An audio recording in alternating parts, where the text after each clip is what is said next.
Student, I am Sanjay Sharma और हम लोग स्टार्ट करेंगे अपना चैप्टर 3, क्योंकि आप में से कुछ लोगों ने कहा है कि चैप्टर 2 हमारा पहले से पढ़ा हुआ है और नोट्स भी तैयार है। तो आज हम लोग स्टार्ट करेंगे हमारा चैप्टर 3 जिसका नाम है फसलों एवं भंडारण के प्रमुख कीट। हम लोग इस चैप्टर में ऐसे कुछ इंसेक्ट के बारे में, ऐसे कुछ कीटों के बारे में डिस्कस करेंगे जो फसलों को प्रभावित करते हैं जब हम उनको उगाते हैं, या फिर तब जब हम उनको स्टोर करके या उनको भंडारित करके रखते हैं।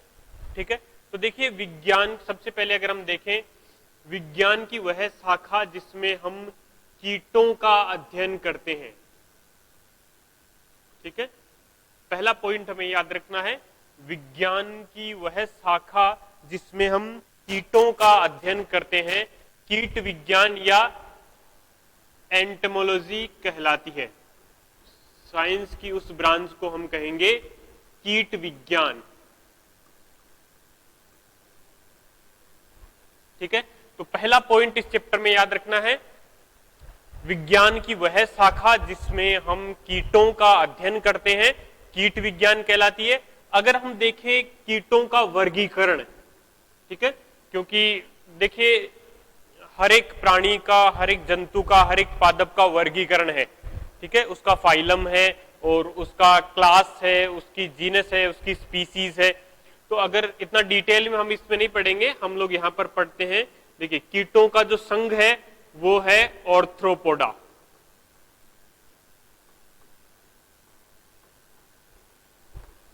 ऑर्थ्रोपोडा संघ में आते हैं ये, और इनका वर्ग है इंसेक्टा।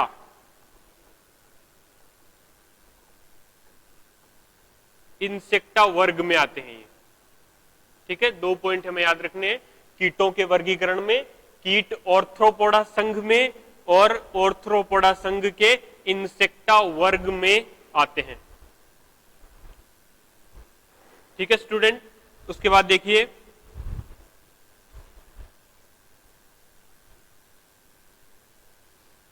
कीटों के बारे में अगर हम बात करें तो कीट एक बहुखंडित प्राणी है या बहुखंडित जीव है, क्योंकि कीट का शरीर जो है वो बहुत सारे अलग अलग छोटे छोटे खंडों से मिलकर के बना हुआ है।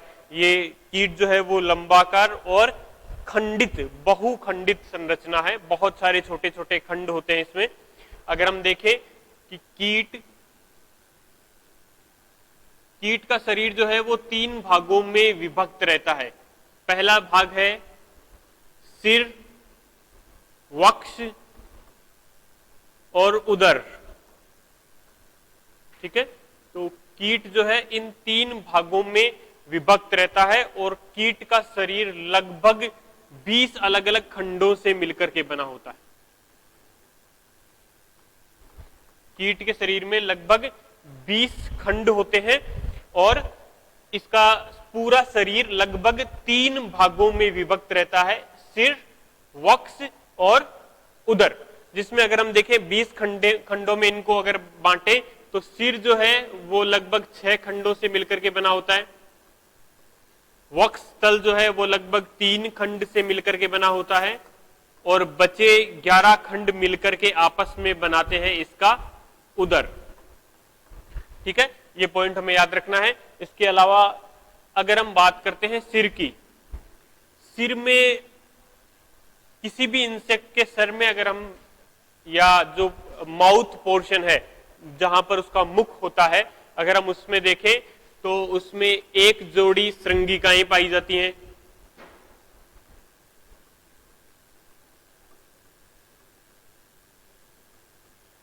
एक जोड़ी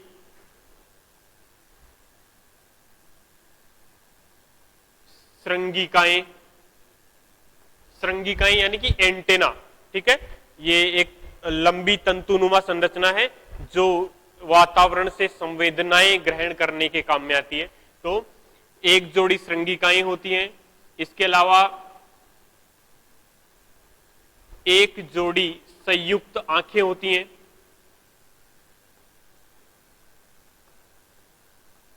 संयुक्त नेत्र यानी कि कंपाउंड आई। कंपाउंड आई, और इसके अलावा होते हैं मुखांग।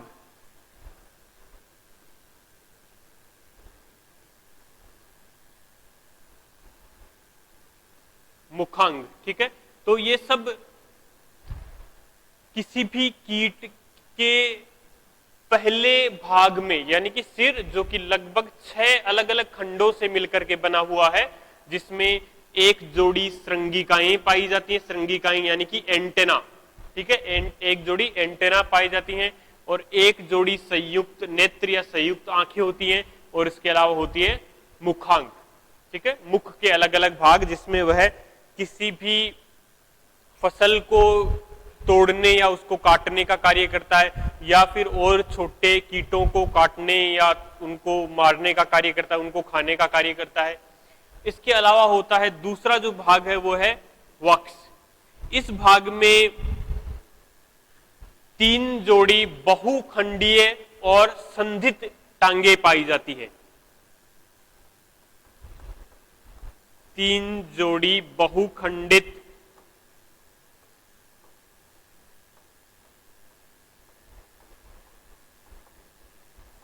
और संधित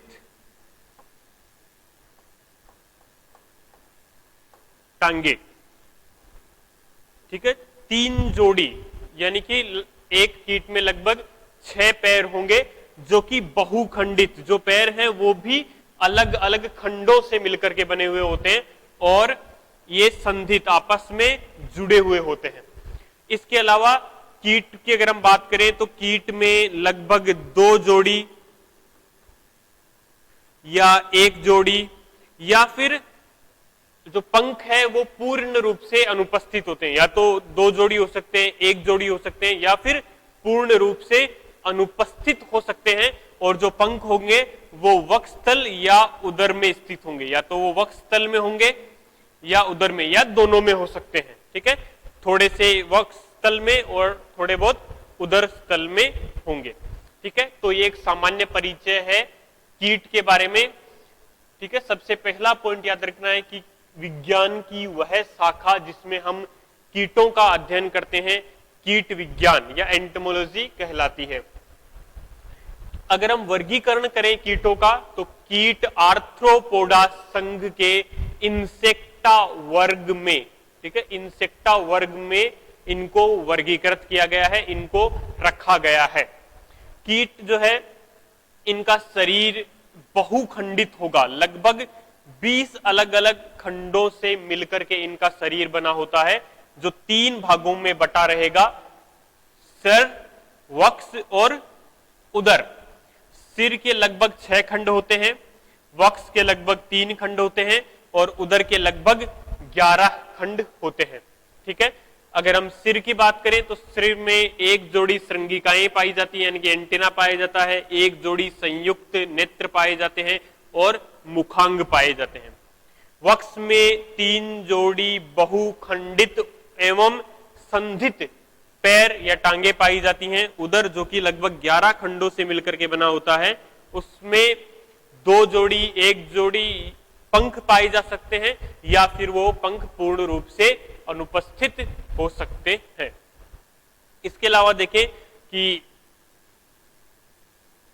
कीट में जो भी उपापचय के लिए या जीवित रहने के लिए जो कार्य किए जाते हैं, वो कौन कौन सी संरचनाओं द्वारा किए जाते हैं। अगर हम बात करें कीट में श्वसन की, तो कीट में श्वसन जो है वो किया जाता है शाखित श्वसन नलिकाओं द्वारा, शाखित श्वसन नलिकाओं द्वारा, ठीक है, शाखित श्वसन नलिकाओं द्वारा किया जाता है। इसमें अगर हम बात करें उत्सर्जन की,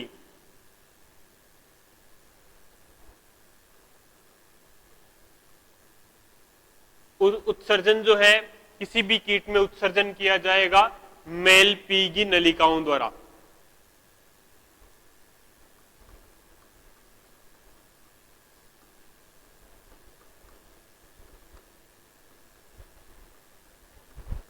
मेलपीगी नलिकाओं द्वारा। इसकी जो उदर गुहा है या शरीर की जो गुहा है वो रक्त गुहा के जैसे कार्य करती है, और इनका शरीर हड्डियों से रहित होता है। ठीक है, इनका जो शरीर है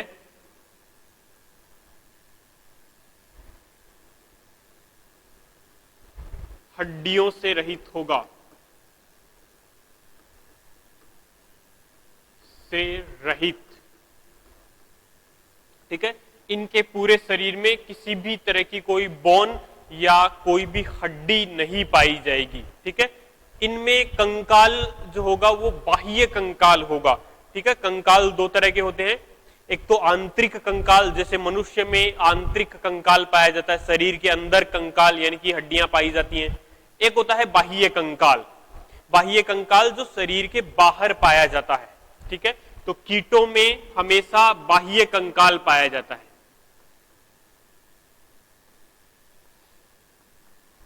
कीटों में हमेशा बाह्य कंकाल जो किस रूप में होता है, काइटिन के रूप में।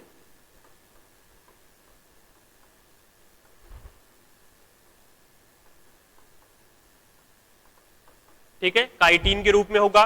सभी कीट एक लिंगी होंगे। एक लिंगी होने का मतलब है कि इनमें नर एवं मादा जनन तंत्र अलग अलग कीटों में पाए जाते हैं, या नर एवं मादा कीट अलग अलग होते हैं। ठीक है, एक लिंगी होने का मतलब है नर एवं मादा जनन तंत्र अलग अलग जीवों में पाया जाएगा।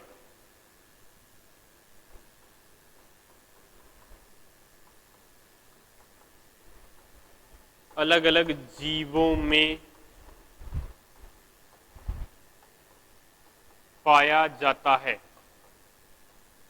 ठीक है, देखिए कई जीव ऐसे होते हैं जिनमें एक ही जीव में नर जनन तंत्र और मादा जनन तंत्र हो सकता है, लेकिन कीट जो है वो हमेशा होंगे एक लिंगी। इसका मतलब है कि उनमें नर एवं मादा जनन तंत्र अलग अलग होंगे, या फिर नर एवं मादा अलग अलग जीव में पाए जाएंगे। इसके अलावा ये होते हैं अंडज। ठीक है, ऐसे प्राणी या ऐसे जीव जो अंडे देते हैं, तो ये होंगे अंडज। इसके अलावा एक और महत्वपूर्ण बात जो हमें याद रखनी है, इनमें कायांतरण, जिसे हम कहते हैं मेटामॉर्फोसिस,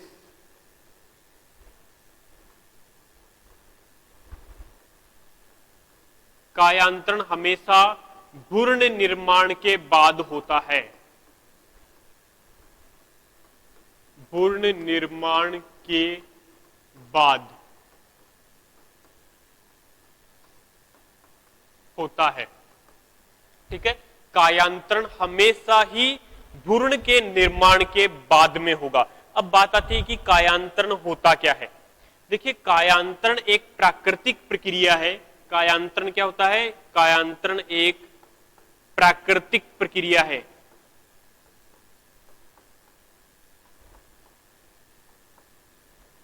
जिसमें किसी भी जीव की बाह्य आकारिकी या किसी भी जीव का स्वरूप पूर्ण रूप से बदल जाता है। ठीक है, जीव का स्वरूप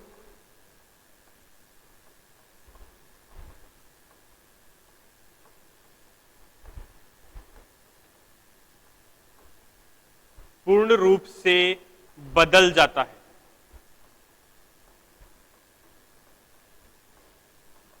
ठीक है, तो ये पॉइंट हमेशा याद रखना है हमें। कायांतरण ये इंपॉर्टेंट है। कायांतरण या मेटामॉर्फोसिस हमेशा भ्रूण निर्माण के बाद में होगा। एक बार भ्रूण का निर्माण हो गया तो भ्रूण निर्माण के बाद में कायांतरण होगा। ठीक है, और कायांतरण क्या है? कायांतरण एक तरह की प्राकृतिक प्रक्रिया है जिसमें जीव का स्वरूप पूर्ण रूप से बदल जाता है। ठीक है, देखिए कायांतरण से पहले जीव का स्वरूप कुछ और होता है और कायांतरण के बाद में वह स्वरूप पूर्ण रूप से बदल जाता है। ठीक है, तो इसी प्रकार अगर हम देखें कि कायांतरण अगर हम बात करते हैं कीटों में अगर बात करते हैं कायांतरण की, तो कीटों में कायांतरण दो रूप से हो सकता है, पूर्ण कायांतरण और अपूर्ण कायांतरण।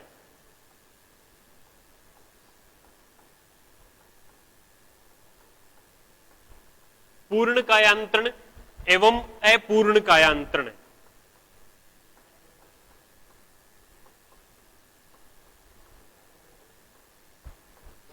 ठीक है, पूर्ण कायांतरण और अपूर्ण कायांतरण। पूर्ण कायांतरण वह होता है जिसमें अगर हम बात करते हैं तो सबसे पहले होता है एग, अंड कोशिका, या अंडे से निर्माण होता है लार्वा का, लार्वा से निर्माण होगा प्यूपा का, और प्यूपा से निर्माण होगा प्रौढ़ का या वयस्क जीव का।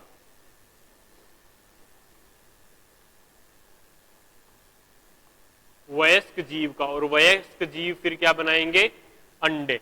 तो ये एक जीवन चक्र होता है किसी भी जीव का। अगर इस तरह का जीवन चक्र है, ठीक है, तो इस तरह का जीवन चक्र अगर होगा जिसमें अंडे से सबसे पहले लार्वा, लार्वा से प्यूपा, और प्यूपा से फिर वयस्क जीव बनेगा, तो इस तरह के कायांतरण को हम कहेंगे पूर्ण कायांतरण। और एक दूसरा कायांतरण है जिसमें अंडे से, अगर हम देखें अंड कोशिका, अंडे से सबसे पहले निर्माण होगा अर्भक का, और इनसे निर्माण हो जाएगा वयस्क जीव का। ठीक है, तो इस तरह के कायांतरण में प्यूपा जो स्टेज है वह नहीं पाई जाती है। ठीक है, तो इस तरह के कायांतरण को हम बोलेंगे अपूर्ण कायांतरण। कायांतरण का मतलब हमें पता होना चाहिए, कायांतरण का मतलब है किसी भी जीव का स्वरूप पूर्ण रूप से बदल जाएगा। ठीक है, पहले वो कैसा दिखाई देता था, बाद में कैसा दिखाई देने लगेगा, हो सकता है उसमें दो तीन या कुछ गुण जो है वो ऐड हो जाएं। ऐसा हो सकता है कि पहले उसमें पंख नहीं हो, बाद में उसमें पंख आ जाए। ठीक है, तो इस तरह की कई सारी प्रक्रियाएं हो सकती हैं कायांतरण या मेटामॉर्फोसिस के दौरान। ठीक है, तो ये सब एक सामान्य जानकारी है किसी, हम लोग जो पढ़ रहे हैं कीटों के बारे में। इसके बाद देखिए कीट कितने प्रकार के होते हैं। देखिए वैसे तो कीट जो है, आर्थ्रोपोडा जो संघ है वह ऐसा संघ है जिसमें सबसे ज्यादा जीव पाए जाते हैं। ठीक है, अगर हम देखें एनिमेलिया, प्राणी जगत हम देखें, अगर एक तो है पादप जगत, एक प्राणी जगत, तो प्राणी जगत में कोई एक संघ जिसमें सबसे ज्यादा अगर जीव पाए जाते हैं तो वह है आर्थ्रोपोडा, सबसे बड़ा संघ है ये। तो इसमें इंसेक्ट यानी कि कीट बहुत सारे पाए जाते हैं, लेकिन हम लोग सारे कीटों को अध्ययन नहीं करेंगे। हम लोग कीटों को अलग अलग भागों में वर्गीकृत करेंगे और उनमें से कुछ प्रमुख कीटों का हम लोग अध्ययन करेंगे। तो अगर हम कीटों का वर्गीकरण अगर करते हैं,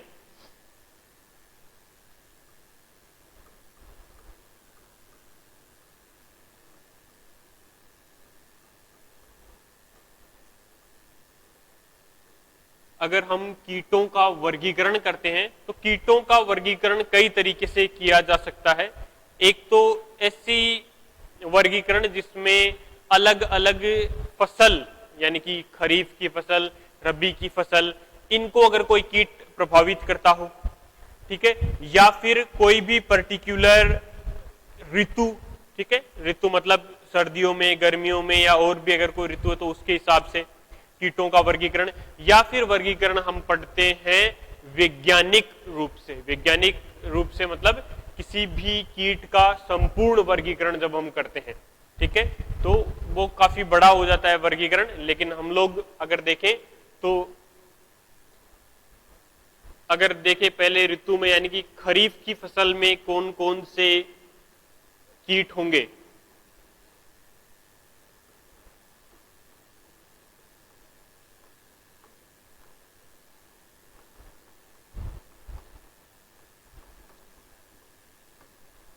खरीफ की फसल के अगर कीट देखें तो पहला है कातरा, ठीक है। इसके बाद में सफेद लट,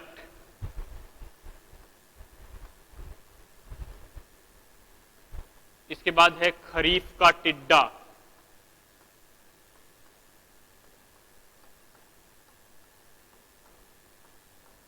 सैन्य कीट,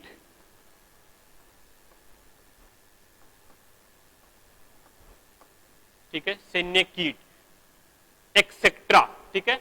ऐसे तो बहुत सारे कीट होंगे, लेकिन हम लोग कुछ प्रमुख कीटों के बारे में ही पढ़ेंगे, ठीक है। तो खरीफ की फसल के लिए जो प्रमुख कीट होते हैं वो क्या, कौन से? एक तो कातरा, सफेद लट, खरीफ का टिड्डा, सैन्य कीट इत्यादि। इसके अलावा अगर हम देखें रबी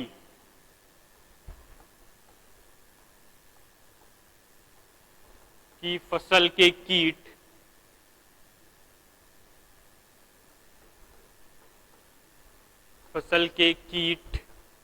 रबी की फसल के कीट अगर हम देखें तो गेहूं का गुलाबी छिद्रक,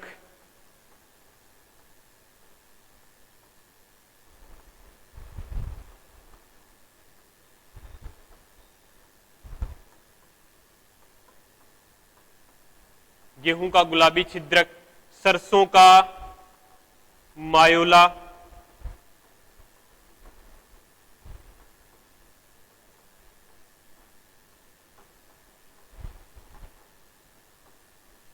इसके अलावा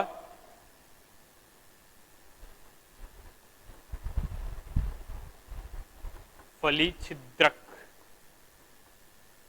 ठीक है। ये प्रमुख कीट हैं जो किसी भी फसल को प्रभावित करते हैं। इसके अलावा भी बहुत सारे कीट हैं, लेकिन हम लोग पढ़ रहे हैं कुछ प्रमुख कीटों के बारे में, ठीक है। तो आज का ये जो हमारा वर्गीकरण है, हमने पढ़ा है कीटों का वर्गीकरण किसके हिसाब से, अलग अलग ऋतुओं के हिसाब से, किस ऋतु में जो फसल होगी उसको कौन कौन से कीट प्रभावित कर सकते हैं। तो खरीफ की फसल के लिए हमने पढ़ा है कातरा, सफेद लट, खरीफ का टिड्डा और सैन्य कीट।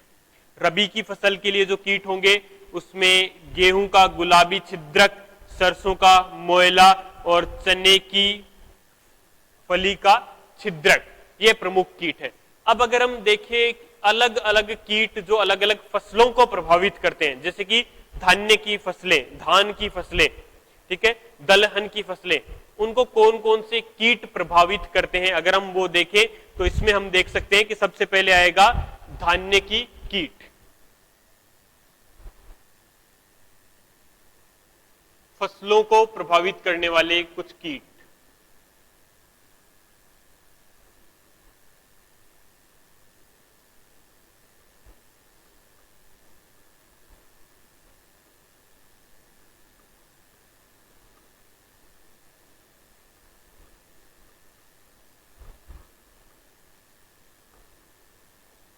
इंपॉर्टेंट बात यह है कि ये नाम जो है आपको याद करने होंगे सारे, ठीक है। इसमें बेसिकली समझने का ज्यादा कुछ है नहीं, आपको जितने कीटों के अलग अलग नाम हैं वो नाम आपको याद करने पड़ेंगे, ठीक है।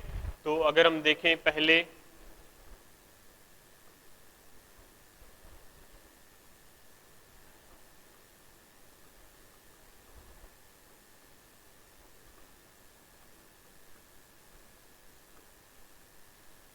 धान्य की फसलों के कीट, तो इसमें सबसे पहले आता है सफेद लट, इसके बाद आता है कातरा, दीमक, पररोह मक्खी,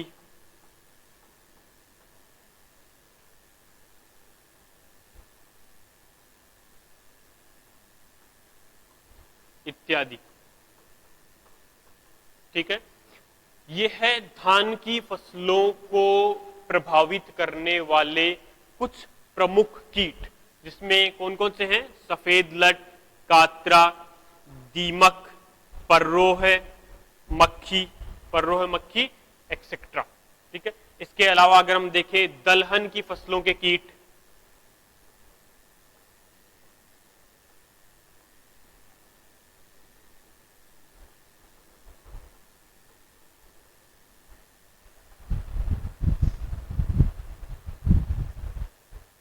दलहन की फसलों के कीट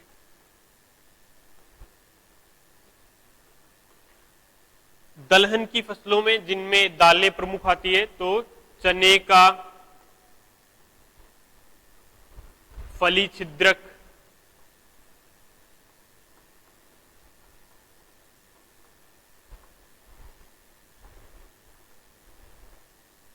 कटुआ लट, पर्ण सुरंगक,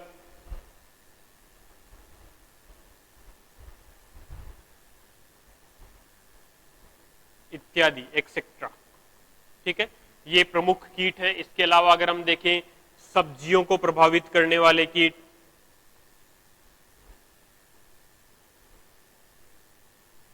ठीक है, देखिए आज हमने पढ़ लिया है धान्य की फसलों के कीट, जिसमें सफेद लट, कातरा, दीमक, पररोह, मक्खी, ठीक है, इत्यादि। इसके अलावा दलहन की फसलों के कीट में चने का फली छिद्रक, कटुआ लट, पर्ण सुरंगक इत्यादि। तो इसके अलावा देखिए बहुत सारे कीट और हैं जिसमें हम लोग सब्जियों के कीट या फलों के कीट, ठीक है, और भंडारण के कीट, ठीक है, वो सब हम पढ़ेंगे। इसके अलावा तिलहन, सब्जियों से पहले जो कीट आते हैं वो आते हैं तिलहन के कीट।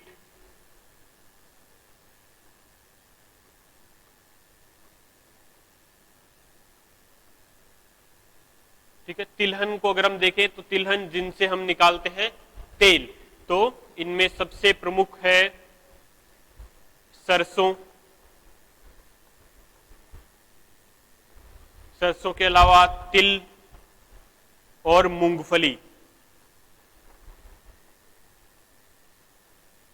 ठीक है, तो सरसों में जो कीट प्रभावित करता है वह है मोयला, और तिल में जो प्रभावित करता है वह है संपुट वेधक। इसके अलावा मूंगफली में पर्ण सुरंगक। ये प्रमुख कीट हैं जो तिलहन को या ऐसी फसलों को प्रभावित करते हैं जिनसे हम निकालते हैं तेल।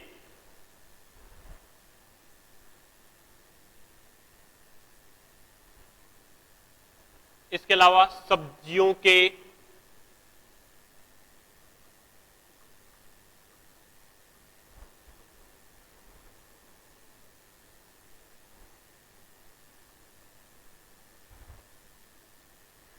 के कीट में पहला आता है मटर के पर्ण सुरंगक।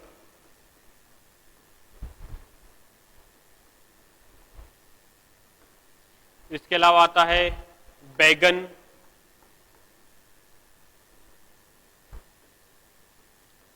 बैगन के तने एवं फल छिद्रक,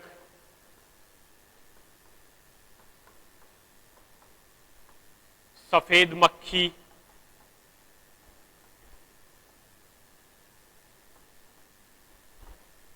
इत्यादि।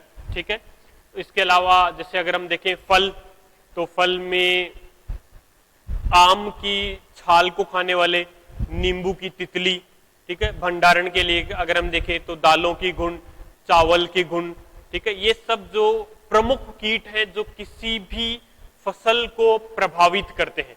ठीक है, अब देखिए हम लोग इनमें से कुछ प्रमुख कीट हम लोग छांटेंगे और उनका हम लोग अध्ययन करेंगे डिटेल में। ठीक है, ये केवल एक जरा सा इंट्रोडक्शन है, कौन कौन से कीट होते हैं। पहले बात हमने पढ़ा कि कीट होते क्या हैं। ठीक है, कीटों का शरीर, इनका किस तरह से इनमें जनन होता है या इनकी बनावट कैसी होती है, इनमें कायांतरण, पूर्ण कायांतरण, अपूर्ण कायांतरण, और उसके बाद में कीटों का वर्गीकरण। ठीक है, तो ये सब हमने पढ़ा है। इसके अलावा नेक्स्ट जो हमारा वीडियो होगा उसमें हम लोग डिस्कस करेंगे किस तरह से कुछ प्रमुख कीट यानी कि लाभकारी कीट और हानिकारक कीट। ऐसा नहीं है कि कीट केवल हानिकारक ही होते हैं, बहुत सारे कीट लाभदायक भी होते हैं या लाभकारी कीट भी होते हैं, जैसे कि मधुमक्खी, रेशम का कीट, लाख का कीट, ठीक है, लेडी बर्ड। तो इस तरह से बहुत सारे कीट लाभदायक भी होते हैं और हानिकारक कीट हमने यहाँ पर पढ़ लिए हैं। तो इनके बारे में डिटेल में कुछ प्रमुख कीटों की संरचना, उनकी बनावट, या वो किस तरह से कार्य करते हैं, उनको रोकने के लिए क्या किया जा सकता है, ये सब चीजें हम लोग पढ़ेंगे अपने नेक्स्ट वीडियो में। तब तक के लिए थैंक यू।